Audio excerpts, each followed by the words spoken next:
Sampean semua pasti kenal namanya Bani Abbasiyah. Bani Abbasiyah itu kalau menurut Mbah Maimun Zubair adalah fase keempat peradaban Islam. Hadharatul Islam itu dibagi 7 fase kata Mbah Maimun. Bani Abbasiyah itu adalah yang keempat. Karena kata Mbah Maimun, Muhammadur Rasulullah walladzina ma'ahu asyidda'u 'alal kufar ruhama'u bainahum. Maknanya kata Mbah Maimun itu Muhammadur Rasulullah. Peradaban Islam itu yang pertama dimulai dari zaman Nabi Muhammad Rasulullah sallallahu alaihi wasallam.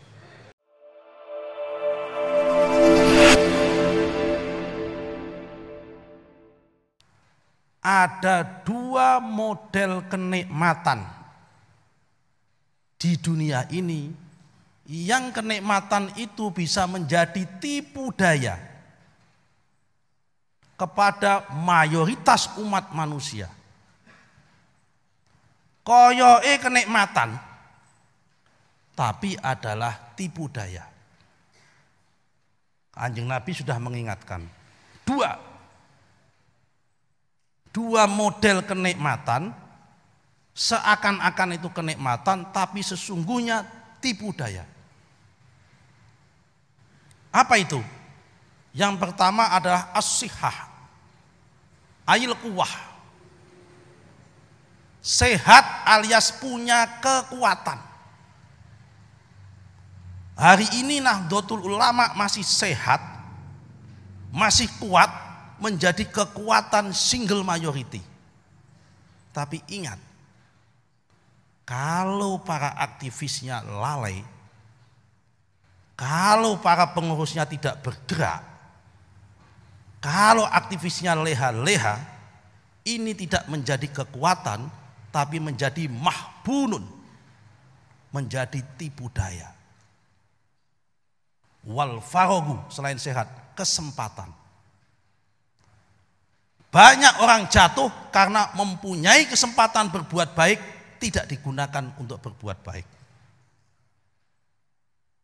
Banyak orang jatuh, ada kesempatan tidak diambil atau dibiarkan.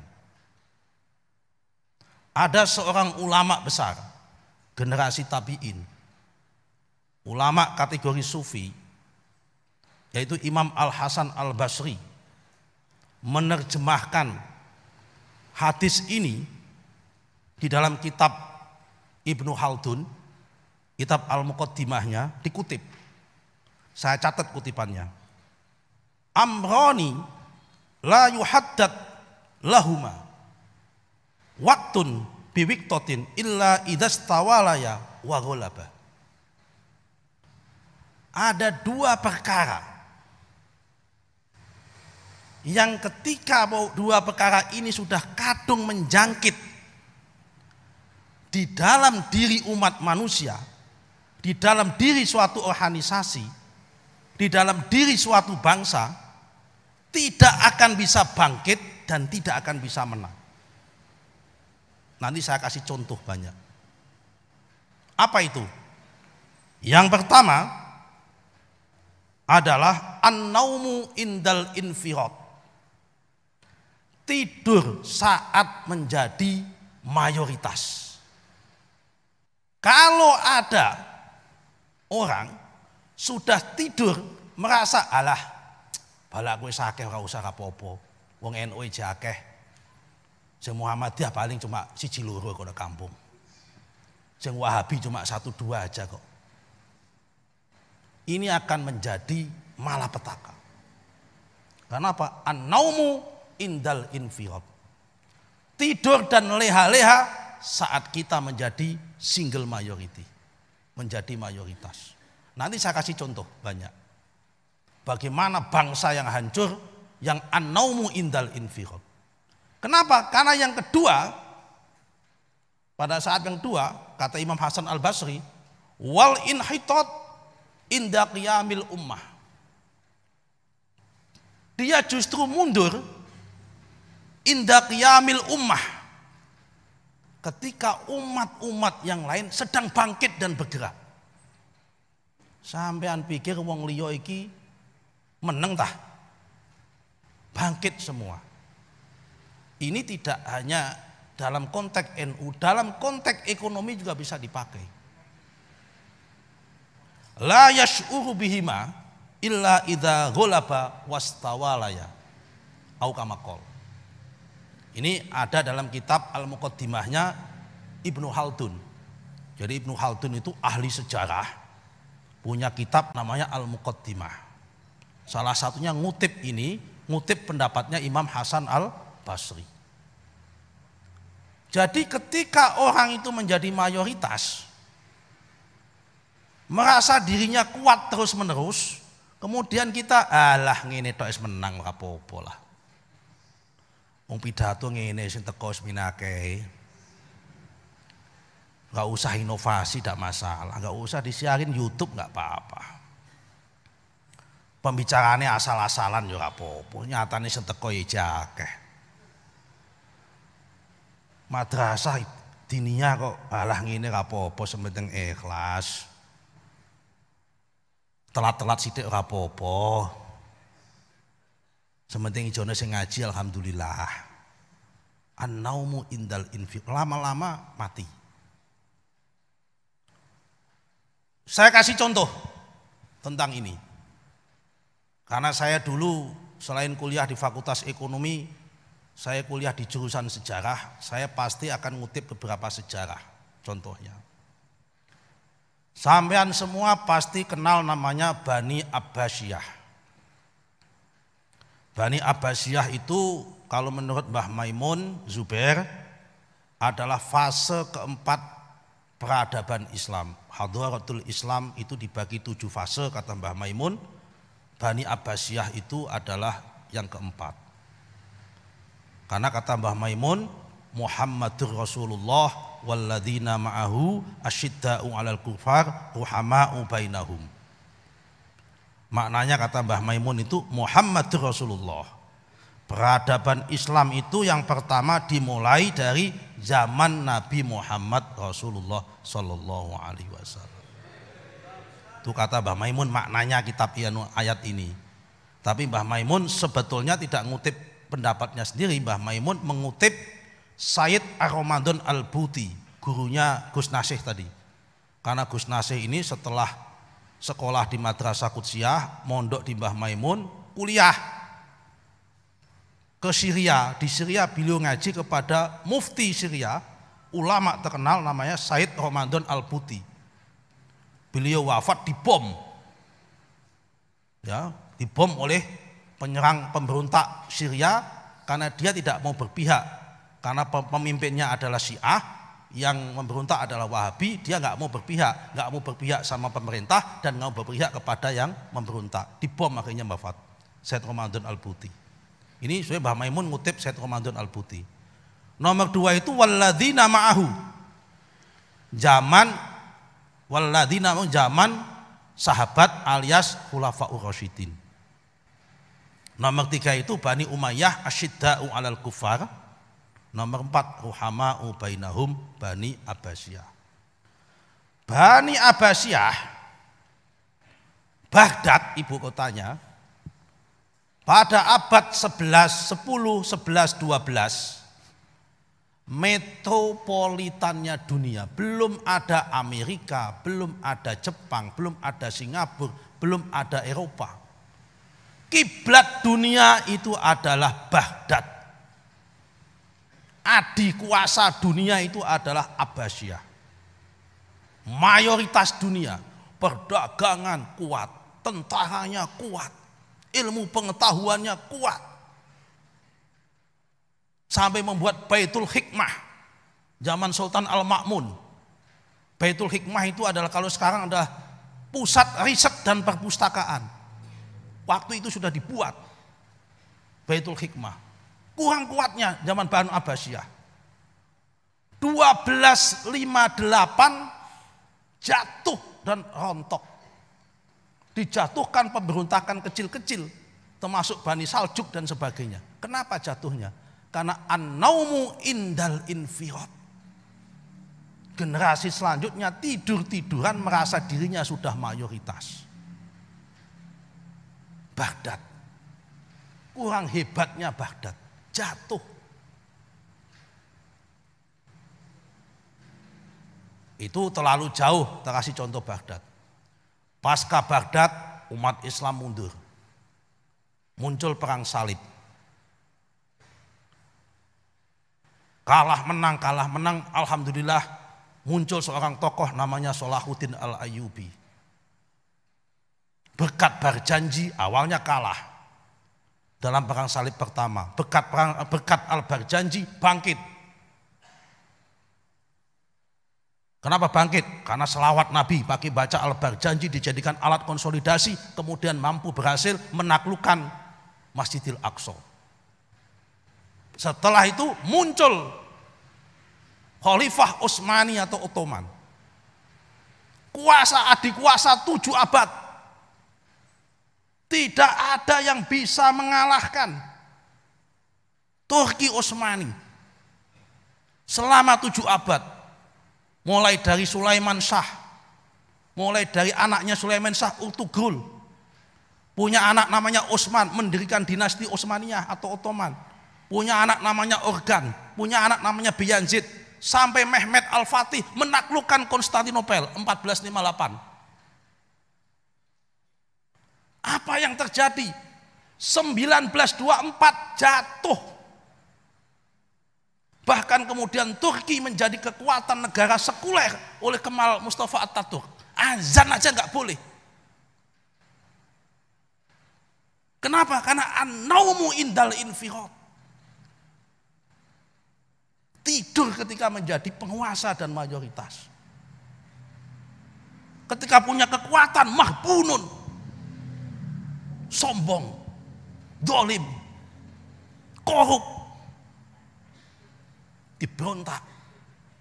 Dan salah satu yang memberontak adalah kawasan Jazirah Hijaz yang didukung oleh Inggris, yang dikomandani oleh Raja Saud, yang disupport oleh Muhammad bin Abdul Wahab Wahabi. Kemudian lahirlah Arab Saudi. Kemudian pecah negara-negara itu. Bayangkan Turki Utsmani yang menguasai daratan Eropa, Asia, Timur Tengah dikuasai. Sekarang yang dulu satu negara Islam, sekarang pecah menjadi 72 negara. Di Eropa maupun ini. Disegani.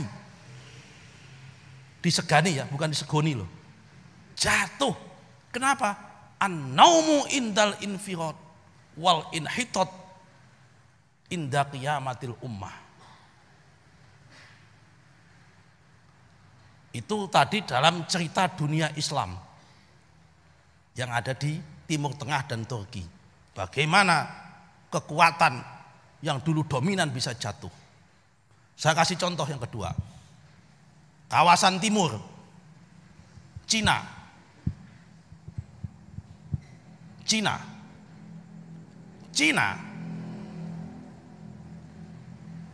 Sebelum kuat kurang apa? 2000 tahun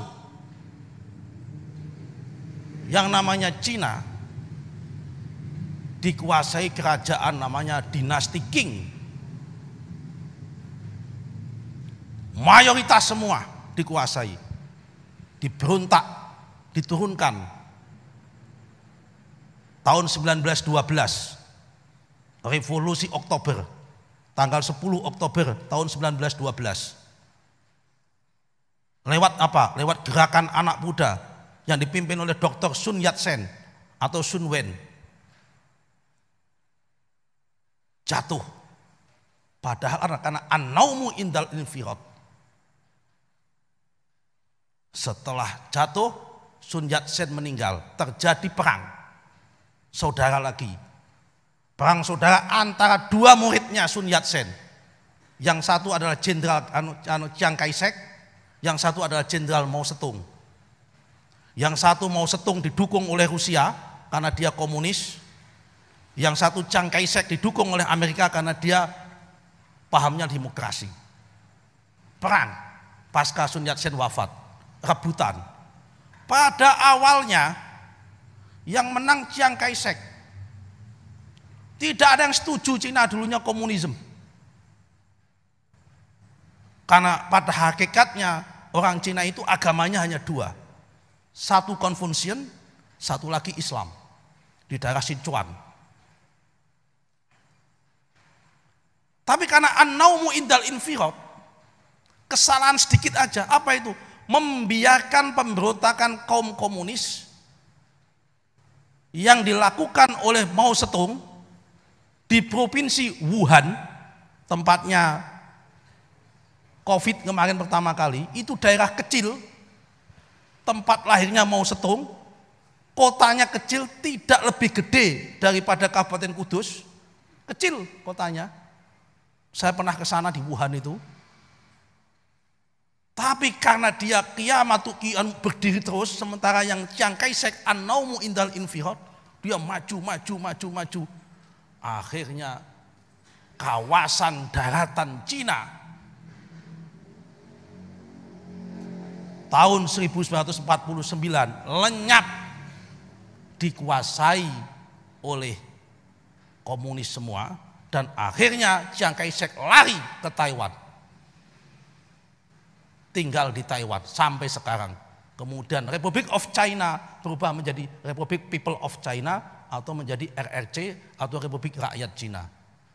Kenapa? Karena an-naumu indal infirad wal inhitat inda qiyamatil ummah.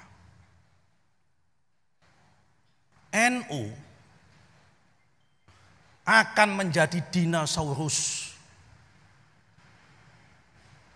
Ahlus sunnah wal jamaah akan menjadi kenangan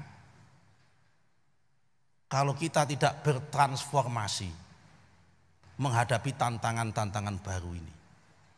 Model dakwah berubah, model pendidikan harus berubah, perilaku masyarakat berubah. Sekarang sekolahan berbau Wahabi di mana-mana berdiri. Pondok pesantren berbau Wahabi di mana-mana berdiri. Gedungnya bagus-bagus dan banyak orang tidak tahu kalau itu di dalamnya Wahabi. Kenapa? Karena kita an-naum. Karena merasa sudah comfort zone. Nyaman. Tidak mau ekspansi dan tidak mau promosi dan tidak mau berbenah. Kejauhan saya ngasih contoh Cina, Turki sama Bani Abbasiyah. Saya ngasih contoh di Kudus saja. Siapa yang tidak kenal dengan rokok Niti Semito? Orang paling kaya di Kudus abad 19 sampai awal abad 20. Muslim pribumi aktivis syarikat Islam. Yang banyak ngongkosin perjuangannya Mbak Asnawi adalah Niti Semito. Belum ada Jarum. Dulu Jarum itu supplier tembakonya Niti Semito. Bapaknya Pak Budi Hartono itu dulu. Orang paling kaya Niti Semito, Haji Niti Semito. Oh, yang lain banget anak-anaknya an-naumu indal infirad, kalah, lenyap, jatuh, muncul Jarum. Jarum saja sudah menjadi orang kaya sedunia, se-Indonesia. Masih merasa butuh promosi dan berbenah. Masa kita ini orang Nahdlatul Ulama, sing saya yakin kekayaannya itu ya kere-kere ketimbang Jarum ngono wae, masih nggak mau berbenah menghadapi abad kedua ini. An-naumu indal infirad wal ihtitad inda qiyamatil ummah. Jangan merasa kita begini ini orang lain tidak bergerak. Orang lain bergerak. Karena orang lain bergerak, kita pun harus bergerak. Supaya apa? Supaya kita tidak malu sama pendiri Nahdlatul Ulama sebagai pewaris ini yang mendapatkan titipan ini. Untuk apa? Untuk kembali mempertahankan supaya Nahdlatul Ulama, supaya Ahlus Sunnah wal Jamaah tetap menjadi sawadul a'dham di bumi Nusantara dan bumi Indonesia ini. Malu kita sama Mbah Sunan Kudus. Malu kita sama Mbah Asnawi. Kalau sampai pada abad kedua pas saat kita tumbuh menjadi pemimpin-pemimpin ini, menjadi watilkal ayyamu nudawliya bainan nas ini, memang dah saatnya hari ini kita tidak bergerak, kita tidur, kita leha-leha, kemudian orang lain bergerak, kita tidak lagi menjadi sawadul a'dham di bumi Indonesia ini. Tapi saya yakin karena NU dan Indonesia ini dijaga oleh para ulama, saya yakin tetap Indonesia Ahlussunnah wal Jamaah dan NU akan menjadi sawadul a'dham di bumi Indonesia ini. Tapi itu semua tidak gratis. Membutuhkan pikiran dan inovasi dari bapak-bapak sekalian, dari kita semua. Untuk bersama-sama memegang prinsip apa? Prinsip mabadi khairul ummah. Tawasud, tawazun, iktidal, dan amar ma'ruf nahi mungkar. Di dalam berprinsip berbangsa dan bernegara ini. Inilah tanggung jawab kita sebagai santri, sebagai kader daripada Jam'iyah Nahdlatul Ulama.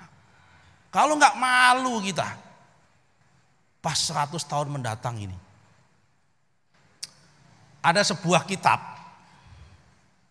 penelitian dan itu sekarang kitabnya itu sedang ditulis oleh Ahmad Baso.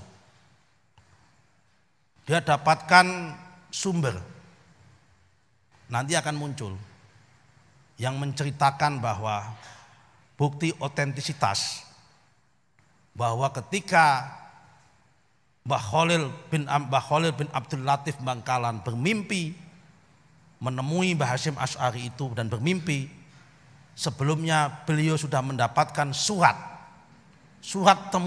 turun-temurun. Dari siapa? Surat turun-temurun dari Sunan Ampel. Yang surat itu adalah sudah ada nama tentang Nahdlatul Ulama li ahli sunnah wal jamaah di Indonesia. Dokumen itu ditemukan oleh seorang peneliti kita, disimpan di Leiden. Sekarang lagi ditulis dalam sebuah buku, dan nanti ini kalau itu jadi buku menarik. Yang intinya adalah menceritakan dan membuktikan otentisitas bahwa ajaran-ajaran Nahdlatul Ulama itu adalah memang pewaris Ahlussunnah wal Jamaah yang dulunya dilanjutkan dan diturunkan oleh para wali songo, Mbah Sunan Ampel, Mbah Sunan Kudus, Mbah Sunan Ngiri dan sebagainya. Dan sunan-sunan itu adalah Azmat Khan alias Sayyid. Kenapa? Mbah Sunan Ampel itu adalah Raden Rohmat. Raden Rohmat itu bin Sayyid Ibrahim Asmara Kondi yang makamnya di Tuban. Ibrahim Asmara Kondi bin Sayyid Jamaluddin Al-Husaini alias Syekh Jumadil Kubro. Syekh Jumadil Kubro ini makamnya ada 3. Kalau menurut Gus Dur makamnya di Trowulan.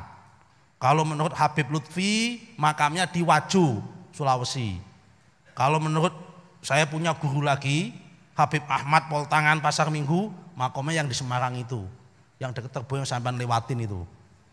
Ya kan, kiri jalan ada namanya Syekh Jumadil Kubro kan.